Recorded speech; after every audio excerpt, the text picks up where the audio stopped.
चलिए इस बीच जो है अब एक एक करके जरा कंपनियों को सामने लेकर के आते हैं और विस्तार पूर्वक जरा डिस्कशन करते हैं। अगर आप भी इस कंपनी में निवेशित हैं तो आप बड़े ध्यान से देखिए, या निवेश करना चाहते हैं तो भी ध्यान से देखिए। सबसे पहले तो अदानी समूह में जो शानदार तेज़ी देखने को मिल रही है उस पर थोड़ी सी चर्चा करते हैं। आज ओवरऑल अदानी ग्रुप में काफ़ी अच्छी तेज़ी देखने को मिल रही है। अदानी पोर्ट में खबर ये आई है कि जीक्यूजी ने कंपनी के 22 लाख शेयर खरीदे हैं, और ये तब खरीदे हैं जबकि डेलॉयट को लेकर के एक निगेटिव खबर थी, ऑडिटर पद से इस्तीफा हो चुका है। उसके बाद जीक्यूजी ने फिर से 0.10% की अतिरिक्त हिस्सेदारी खरीदी है। इसके बाद अब कंपनी की जीक्यूजी की कंपनी में हिस्सेदारी 5.03% हुई है। डेलॉयट के ऑडिटर पद से इस्तीफा देने के बाद ये हिस्सेदारी खरीदी गई है। और आज अदानी पावर हो, अदानी पोर्ट हो, अदानी वेल्मर हो, सब में मजबूती देखने को मिल रही है। सभी शेयर अच्छी बढ़त के साथ हैं, खासतौर से अदानी पावर। यहाँ पर कुछ एक खबरें भी हैं, किसी कंपनी के साथ इनकी बातचीत चल रही थी, हालांकि बाद में डिनायल भी आया अदानी पावर के अंदर, लेकिन अभी तक कोई कंफर्मेशन नहीं है। सारी खबरें सूत्रों के हिसाब से चल रही हैं।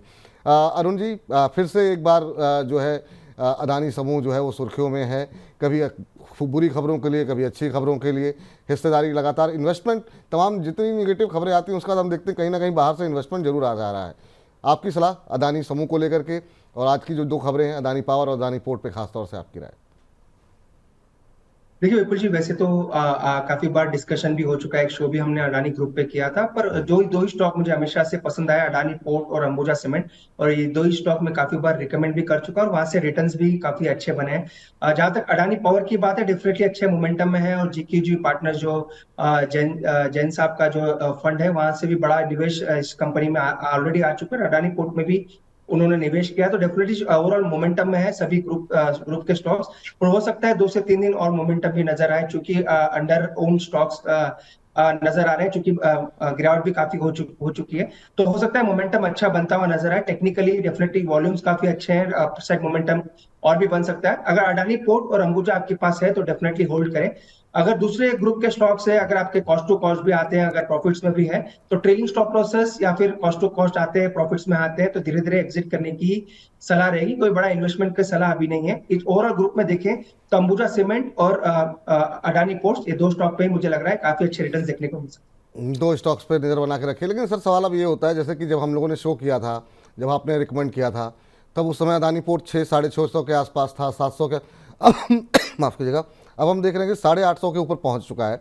तो जिन्होंने होल्ड करके रखा हुआ है उनको कहाँ तक ये आप टारगेट आता हुआ दिखाई दे रहे हैं, और जो लोग अभी इन्वेस्टमेंट करना चाह रहे हैं अदानी पोर्ट में, उनके लिए क्या ये लेवल सही है, या आपको लगता है कि थोड़ा और नीचे आ जाए उसके बाद एंट्री करनी चाहिए?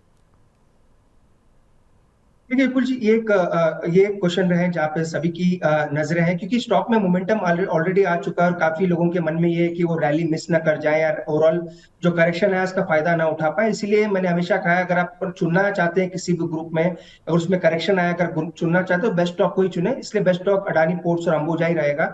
नो डाउट अगर आप करंट लेवल पे बाई करते हैं तो आपका रिवॉर्ड और रिस्क दोनों में भी डेफिनेटली फर्क आएगा। 650 के आसपास अडानी पोर्ट काफी अच्छा था, 850 के पास बाई करेंगे तो डेफिनेटली थोड़ा बहुत रिस्क आपको ज्यादा रहेगा। जहां तक टारगेट्स की बात है, 950 से 980, ये दो टारगेट्स मुझे अडानी पोर्ट्स में नजर आते हैं। पर चूंकि स्टॉक ऑलरेडी चल चुका है, अगर आप बाई करके शॉर्ट टर्म के लिए भी लेना चाहते हैं तो स्टॉप लॉस इसका जरूर यूज करें। 790 780 के आसपास इसका इमीडिएट सपोर्ट है। अगर आपको ट्रेडिंग के लिए लेना है तो इसी का आसपास का आपका स्टॉप लॉस होना चाहिए। पर निवेश के तौर पर भी मुझे लग रहा है, अगर आप धीरे धीरे निवेश करते हैं, गिरावट पे भी आते हैं, तो दो ही स्टॉक को चुने। कोई बड़ा निवेश ना रखें, क्योंकि ये ग्रुप ओवरऑल जो है ये काफी लाइमलाइट में भी है और काफी लोगों की नजर इस ग्रुप पे है और काफी न्यूज फ्लो भी आते रहते हैं। इसलिए निवेश की अगर आप सोच रहे हैं तो धीरे धीरे निवेश करें। अगर ट्रेडिंग के लिए करते हैं तो 780 790 के स्टॉप लॉस के साथ अब अडानी पोर्ट बाय करके चल सकते हैं। तो ये स्टॉप लॉस और ये टारगेट जो है आपको बताए जा रहे हैं, यहाँ पर 1000 के आसपास 980 के तक के लक्ष्य यहाँ पर निकल करके आते हुए अदानी पोर्ट्स में दिखाई दे रहे हैं। स्टॉप लॉस का अवश्य ध्यान रखिए। चलिए अब जरा कार्बोरेंडम पे नज़र डाल लेते हैं, खबर लेकर के आइए। वहाँ पे इस समय क्या कुछ खबरें देखने को मिल रही हैं जिसके चलते आज हम मोमेंटम देख रहे हैं। अब यहाँ पर कार्बोरेंडम पे खबर ये है, कंपनी ने आइडिया फोर्स के साथ एक समझौता किया है, और ये समझौता ड्रोन्स के कटिंग एज कंपोजिट जो इक्विपमेंट्स हैं उसको कंपनी बनाने के लिए जो है उसकी सप्लाई और उसके उत्पादन के लिए ये किया गया है। और इस खबर के चलते आज हम सुबह देख रहे थे 5% से ज़्यादा की तेज़ी देखने को मिल रही थी। अभी भी 3-3.25% के आसपास का मोमेंटम बना हुआ है। 1124 का भाव यहाँ पर देखने को मिल रहा है। सर क्या सलाह रहेगी आपकी कार्बोरेंडम के ऊपर? अच्छा मोमेंटम हमने देखा था, अभी क्या करना चाहिए? देखिए विपुल जी, स्टॉक का स्ट्रक्चर साइडवेज है। बड़ा बड़ा ब्रेकडाउन भी स्टॉक में देखने को मिला है। तो 1180 1190 के आसपास ऊपर रेजिस्टेंस नजर आ रहा है। अगर किसी ने नीचे में बाय किया है या आज भी बाय किया तो 1190 का टारगेट रखें। मुझे लग रहा है 1190 1200 ये जो लेवल है ये इजीली टूटता हुआ नजर नहीं आ रहा। नीचे में 1090 के आसपास का सपोर्ट है। तो 1090 का स्टॉप लॉस लगा के रखें, और 1180 से 1200 भी आता है तो एक बार का स्टॉक से ठीक। चलिए अब अगली कंपनी पे बातचीत कर लेते हैं और अगली कंपनी है जेबीएम ऑटो। शानदार मूव पिछले कुछ दिनों से लगातार इस शेयर के अंदर देखने को मिल रहा है और यहाँ पर एक खबर आई थी कैबिनेट की तरफ से ई बस की सेवा को मंजूरी देने के बाद, जब से ये मंजूरी दी गई है उसके बाद से शेयर में लगातार जो है हम देख रहे हैं कि एक मोमेंटम बना हुआ है। 169 शेयरों में 10,000 ई बस शुरू की जाएंगी। निश्चित रूप से चाहे वो टाटा मोटर्स हो, एम हो, जेबीएम ऑटो हो, ये जितनी भी इस तरह की कंपनियां हैं इनको इसका फ़ायदा होगा। और ख़ासतौर से ईवी मॉडल पे चूँकि कंपनी की पकड़ ज़्यादा है तो इस तरह की कंपनियों को ज़्यादा फ़ायदा होगा। और ये जो बसेज लाई जाएंगी ये पीपीपी मॉडल के तहत नई योजना शुरू की जाएगी और 2037 तक केंद्र सरकार इसमें 20,000 करोड़ रुपए निवेश करेगी। उसके बाद से हम देख रहे हैं जेबीएम ऑटो के शेयर में काफ़ी तेज़ी अच्छी खासी देखने को मिली है। पिछले 5 कारोबारी सत्र में हमने देखा 23-23.5% की तेज़ी देखने को मिली है।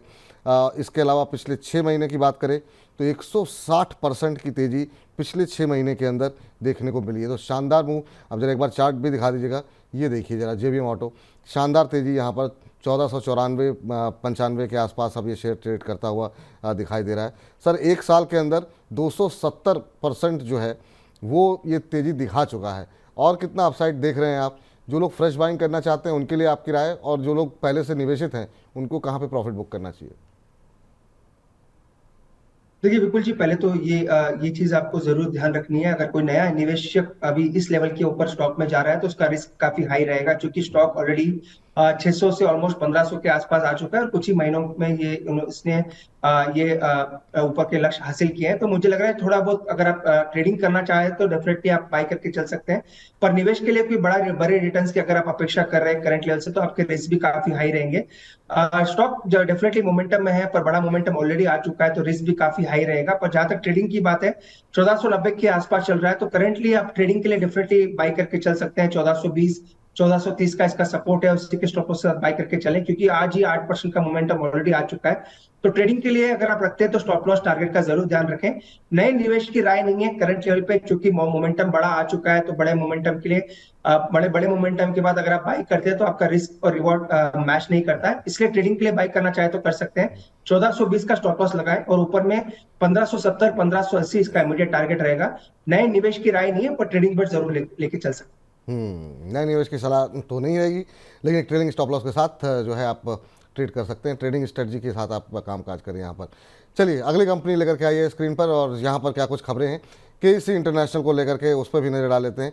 केईसी इंटरनेशनल पे खबर ये है कंपनी को अलग अलग बिजनेसेस के लिए 1007 करोड़ रुपए के ऑर्डर मिले। मतलब ये किसी एक क्षेत्र की से जुड़ा हुआ ऑर्डर नहीं है, एक के बाद एक अलग अलग क्षेत्रों से जुड़े हुए ये ऑर्डर मिले हुए हैं। और उसके चलते आज हम देख रहे हैं कि आज मोमेंटम बना हुआ है। इसमें हॉस्पिटल बनाने का भी काम है, ट्रांसमिशन लाइन बिछाने का भी काम है, केबल सप्लाई के लिए भी जो है मिडिल ईस्ट के अंदर काम मिला हुआ है। इन तमाम ऑर्डर्स के मिलने के चलते हम देख रहे थे कि सुबह करीब 4% के आसपास की बढ़त थी और अब करीब 4.25% के आसपास की बढ़त देखने को मिल रही है। करीब 5% की तेज़ी, 654 655 ये अभी फिलहाल केईसी इंटरनेशनल में भाव देखने को मिल रहा है। पूछते हैं यहाँ पर अरुण जी से क्या सलाह रहेगी। अरुण जी, 37-38% पिछले 5-6 महीने के अंदर इसने रिटर्न दिए हैं। अभी कैसा लग रहा है सर चार्ट्स पे और फंडामेंटली आपको? विपुल जी, चार्ट पे तो काफी बेहतरीन है। ओवरऑल स्टॉक काफी मोमेंटम में है, 656 के आसपास चल रहा है तो ट्रेडिंग बेट ले सकते हैं। डेफिनेटली 655 के आसपास चल रहा है, 645 650 के बीच में मिलते हैं तो काफी अच्छे लेवल्स रहेंगे बाई करने के लिए। 620 का स्टॉप लॉस लगा है, 620 के स्टॉप लॉस से आप बाई करें। 650 के आसपास या उसके नीचे मिलता है तो काफी अच्छे लेवल्स होंगे एक्यूमुलेशन के लिए। ऊपर में 690 से 700 ये दो टारगेट्स नजर आ रहे हैं। तो अगर आप ट्रेडिंग के लिए लेना चाहते हो तो डेफिनेटली ले सकते हैं। 620 का स्टॉप लॉस जरूर मेंटेन। ठीक है, तो यहाँ पर आपको करीब 700 तक के टारगेट देखने को मिल सकते हैं। 620 का एक स्टॉप लॉस लगाना होगा। ट्रेडिंग का नज़रिया अगर आप है तो ये स्ट्रेटजी अपना सकते हैं। स्टॉप लॉस अवश्य ध्यान रखें। चलिए अगली कंपनी जो है स्क्रीन पर लेकर के आइए और वहाँ पे क्या कुछ खबर है। यहाँ पर खबरें निकल करके आई हैं पीएनबी हाउसिंग फाइनेंस को लेकर के। यहाँ पे सर आज अच्छा खासा मूव देखने को मिला और कंपनी ने 784 करोड़ रुपए का जो एनपीए था उसका रेजोल्यूशन किया है और उसके चलते जो है ये तेज़ी देखने को मिल रही है। ये स्विस चैलेंज मेथड के ज़रिए एआरसी के में जो है कंपनी ने हिस्सा बेच करके ये एनपीओ जो है अपना कवर किया है और उसके चलते हम देख रहे हैं कि शेयर में आज सुबह से ही अच्छी मजबूती बनी हुई है और सुबह हम देख रहे थे शेयर में करीब 5% से ज़्यादा की बढ़त थी। अभी हालांकि ऊपरी स्तरों से थोड़ा सा हल्का हुआ है, लेकिन फिर भी 4% से ज़्यादा की मजबूती शेयर में बनी हुई है। 661 के आसपास अभी ट्रेड करता हुआ। पीएनबी हाउसिंग फाइनेंस सर कैसे देख रहे हैं आप, और अभी क्या यहाँ पर क्या रणनीति अपनानी चाहिए? बिल्कुल जी, वैसे तो पीएनबी हाउसिंग का जो ये न्यूज आया काफी पॉजिटिव है, तो यहाँ से भी मुझे लग रहा है मोमेंटम आ सकता है। निवेश के लिए अगर आप करना चाहें तो ये सेक्टर ओवरऑल अच्छा है। ओवरऑल मोमेंटम भी काफी अच्छा ही नजर आ रहा है। मुझे लग रहा है ये स्टॉक आने वाले दिनों में भी अच्छा करके चल सकता है। एलआईसी हाउसिंग फाइनेंस और पीएनबी हाउसिंग दोनों ही इस सेक्टर में मुझे लग रहा है काफी अच्छा कर सकते हैं। अगर किसी के पास ऑलरेडी होल्डिंग है तो डेफिनेटली होल्ड करें, और ऊपर में मुझे लग रहा है 700 750 के टारगेट जरूर देखने को मिल सकते हैं। ट्रेडिंग के लिए या फ्रेश खरीदारी की राय नहीं है, क्योंकि स्टॉक में मोमेंटम ऑलरेडी आ चुका है। तो थोड़ा गिरावट का वेट करें, गिरावट आती है तो बाई करके चलें। अगर किसी का निवेश की ऑलरेडी किसी ने निवेश करके रखा है तो ऊपर में 750 का टारगेट स्टॉक में आने वाले दिनों में देखने को मिल सकता है। ठीक, चलिए अगली कंपनी अब जरा डिस्कस कर लेते हैं, अपार इंडस्ट्रीज़। अपार इंडस्ट्रीज़ में सर खबरें नहीं पता चल रही है, बस ये है कि शेयर जो है वो एकदम से काफ़ी तेज़ी में है और बहुत सारे टेक्निकल एनालिस्ट के रडार पर है। यहाँ पर टेक्निकल चार्ट्स पे लोग ब्रेकआउट बता रहे हैं। पिछले 5 कारोबारी सत्र में 24-25%, 30% के आसपास की रैली देखने को मिली है। एक महीने में 42% से ज़्यादा का ये शेयर ने रिटर्न ऑलरेडी दे दिया है। आज हम देख रहे थे सुबह 8% के आसपास की रैली देखने को मिल रही थी, हालांकि ऊपरी स्तरों से थोड़ा हल्का हुआ है, लेकिन अभी भी 3.5-4% के आसपास की तेज़ी यहाँ पर देखने को मिल रही है। आप कैसे देख रहे हैं सर? 6 महीने में ही शेयर डबल हो गया, 119% से ज़्यादा का रिटर्न यहाँ पर। आपके पास कोई खबर हो तो बताइए। देखिए विपुल जी, खबर तो कोई नहीं है, पर स्टॉक में मोमेंटम डेफिनेटली है और बड़ा मोमेंटम ऑलरेडी भी आ चुका है। काफी न्यूज फ्लो चल रहे थे डेफिनेटली कुछ सेक्टर्स के लिए, जैसे कैपिटल कुछ सेक्टर्स के लिए काफी न्यूज फ्लो चल रहे थे, उसी का असर इस स्टॉक पे भी देखने को मिला है। पर कोई स्पेसिफिक न्यूज तो मेरे पास भी नहीं है, पर डेफिनेटली मोमेंटम काफी अच्छा है। पर एक चीज का जरूर ध्यान रखना है, करंट लेवल से एंट्री अगर करते हैं तो अगेन वही चीज रहेगी जो सभी मिड कैप्स में नजर आ रहा है कि रिस्क और रिवॉर्ड अगेन वापस फेवर नहीं कर रहा। करेक्शन आता है तो वो काफी अच्छी अपॉर्चुनिटी रहेगी, तो करेक्शन का वेट करें। करेक्शन 8 से 10% का देखने को मिलता है, जो कभी भी आ सकता है। अब कोई बड़ी बात नहीं है किसी भी स्टॉक में, अगर आपसे 8 से 10% का करेक्शन आता है तो वो अच्छी अपॉर्चुनिटी रहेगी एंट्री करने के लिए। तो करंट लेवल पे एंट्री की राय नहीं है, थोड़ा करेक्शन का वेट करें।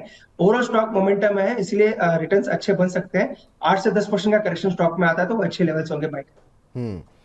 चलिए इस बीच अब जो है अगली कंपनी जरा स्क्रीन पर लेकर के आइए, वो है जीएमआर एयरपोर्ट इंफ्रा। यहाँ पर जो है खबर आई कि जुलाई के अंदर जो पैसेंजर ट्रैफिक है उसमें 30% की बढ़ोतरी देखने को मिली है और साथ ही साथ कंपनी में जो एयर ट्रैफिक है उसमें भी जो है करीब 17% का इजाफा देखने को मिला है।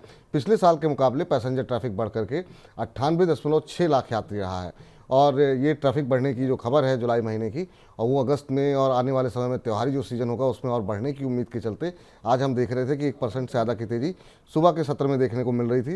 लेकिन अभी भी अगर हम देखें तो अब जो है मोमेंटम बढ़ता हुआ करीब 2.5% के आसपास जीएमआर एयरपोर्ट इंफ्रा का शेयर इस समय ट्रेड करता हुआ दिखाई दे रहा है।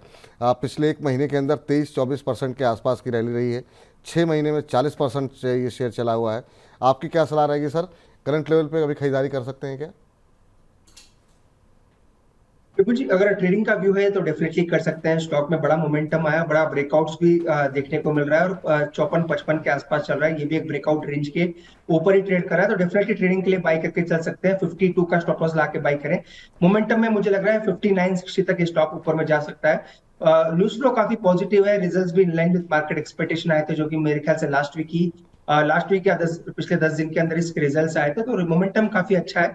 60 का टारगेट रखें और 52 का स्टॉप लॉस लगाएं। ट्रेडिंग के लिए डेफिनेटली बाय करके चल सकते। ठीक, इस बीच अगली कंपनी जो है स्क्रीन पर लेके आइए और आखिरी कंपनी बजिंग स्टॉक्स की, वो है एचईजी लिमिटेड। एचईजी में भी हम देख रहे हैं कि कंपनी में काफ़ी अच्छी मोमेंटम है और यहाँ पर जेफरीज की तरफ से कंपनी की जो रेटिंग है और कंपनी का जो टारगेट है उसको अपग्रेड किया है, उसको रिवाइज़ किया है और अब यहाँ पर जो टारगेट दिए जा रहे हैं वो 2170 के आसपास हैं।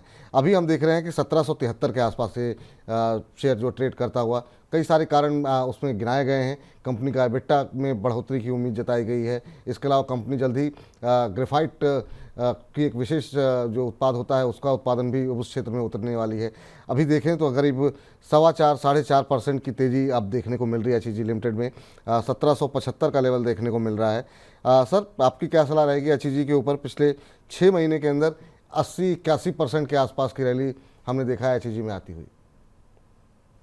बिल्कुल जी, डेफिनेटली स्टॉक्स मोमेंटम में है। दोनों ही स्टॉक जो कि कैथोड रॉड्स में वगैरह में काम करते हैं, ग्रेफाइट रॉड्स बनाते हैं, तो ग्रेफाइट और एचईजी दोनों में ही मोमेंटम काफी अच्छा है। ये स्टॉक मुझे लग रहा है आने वाले दिनों में अच्छा कर सकता है। 1850 1880 के लेवल्स भी स्टॉक में देखने को मिल सकते हैं। करंट लेवल से भी ये बाई करके चल सकते हैं। 1770 के आसपास चल रहा है, 1850 का ऊपर में टारगेट रहेगा। 1730 का स्टॉप लॉस लगाएं, क्योंकि ट्रेडिंग बैंक प्योरली है, स्टॉक मोमेंटम में आया, इसलिए बाइंग की सलाह रहेगी। 1730 का स्टॉप लॉस लगाएं। 1850 1900 ये दो टारगेट्स आपको हो सकता है 15 से 20 दिनों के अंदर देखने को मिल सकते। ठीक, तो ये फिलहाल आपके लिए सलाह रहेगी, इसको आप लोगों को फॉलो करना है। तो ये खबरों वाले शेयर जो थे, जहाँ पे जो है बाजार के उतार चढ़ाव में अच्छी मजबूती के साथ जो काम कर रहे थे, हमने आपको खबरें भी बताई। क्या करना है ये अरुण जी ने बता दिया आपको।